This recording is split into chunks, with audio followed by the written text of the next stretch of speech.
शहर का एक कोना, जहां पुराने मकानों की दीवारों पर समय अपनी छाप छोड़ चुका था। वही एक पुराना मोहल्ला था जिसमें अलग अलग जीवन जीते लोग रहते थे।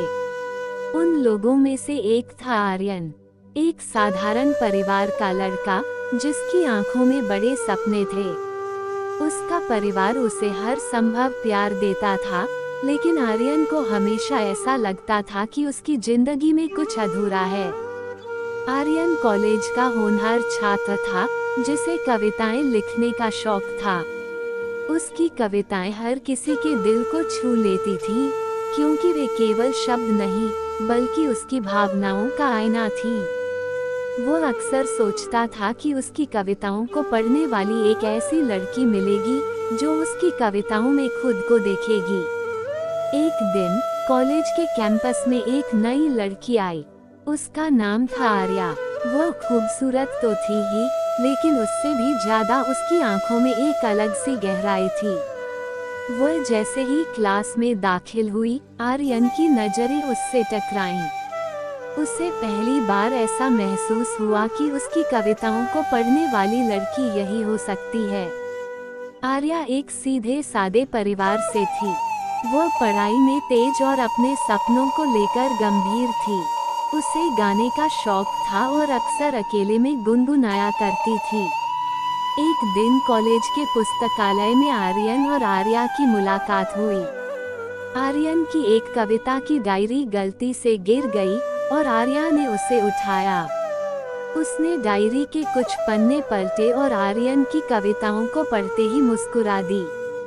उसने कहा, तुम्हारी कविताएं बेहद खूबसूरत हैं। ये सुनकर आर्यन का दिल धड़कने लगा।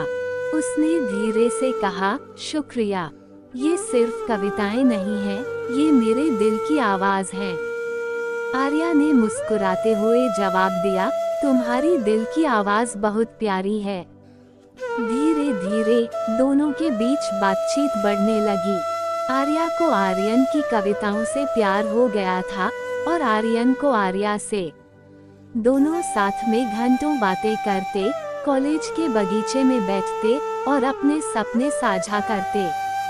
आर्यन ने कभी खुलकर नहीं कहा, लेकिन उसकी आंखें हमेशा उसके दिल का हाल बयां करती थीं। एक दिन आर्या ने कहा, तुम्हारी कविताएं सुनकर लगता है जैसे किसी ने मेरे दिल की बात लिख दी हो। आर्यन ने मुस्कुराकर कहा, शायद इसलिए क्योंकि मैंने तुम्हारे लिए ही लिखी हैं। कई दिनों तक आर्यन ने अपने दिल की बात आर्या से नहीं कही। उसे डर था कि अगर आर्या ने उसे मना कर दिया तो वह अपनी दोस्ती भी खो देगा। लेकिन एक दिन उसने हिम्मत जुटाई। कॉलेज के पास एक छोटा सा झील का किनारा था जहां दोनों अक्सर मिलते थे। एक शाम जब सूरज ढल रहा था और चारों तरफ हल्का सा उजाला था, आर्यन ने आर्या से कहा, आर्या, मैं तुमसे कुछ कहना चाहता हूँ।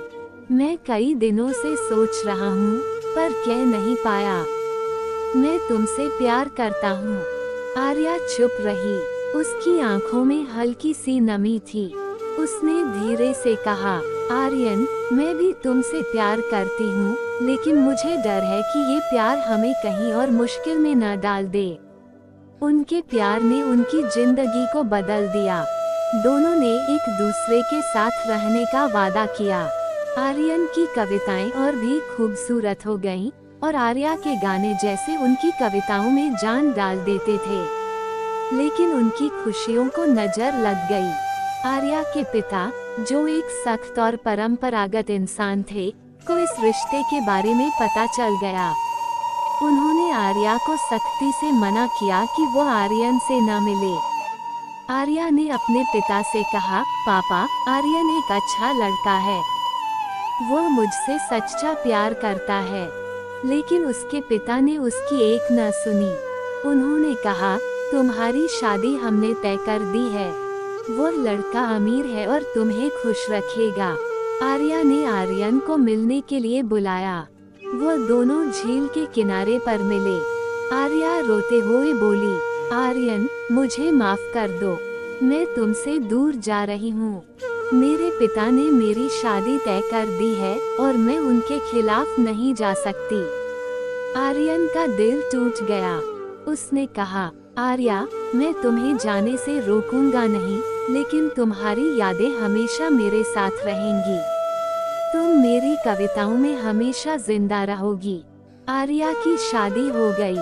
आर्यन ने खुद को कविताओं में डुबो दिया। उसकी कविताएं पूरे शहर में मशहूर हो गईं। हर कोई उसकी कविताओं में दर्द महसूस करता, लेकिन कोई नहीं जानता था कि वह दर्द आर्या के बिछड़ने का था। सालों बाद एक किताब के विमोचन में आर्यन और आर्या फिर मिले। आर्या के साथ उसका पति और बच्चे थे, और आर्यन के साथ उसकी कविताओं की किताबें। दोनों की आंखों में आंसू थे, लेकिन उन्होंने एक दूसरे को देखकर मुस्कुरा दिया। आर्या ने कहा, तुम्हारी कविताएं आज भी मेरी जिंदगी का हिस्सा हैं। आर्यन ने जवाब दिया, और तुम हमेशा मेरी कविताओं का हिस्सा रहोगी। दोनों ने एक दूसरे को विदा कहा, ये जानते हुए कि उनका प्यार अधूरा रहकर भी हमेशा अमर रहा।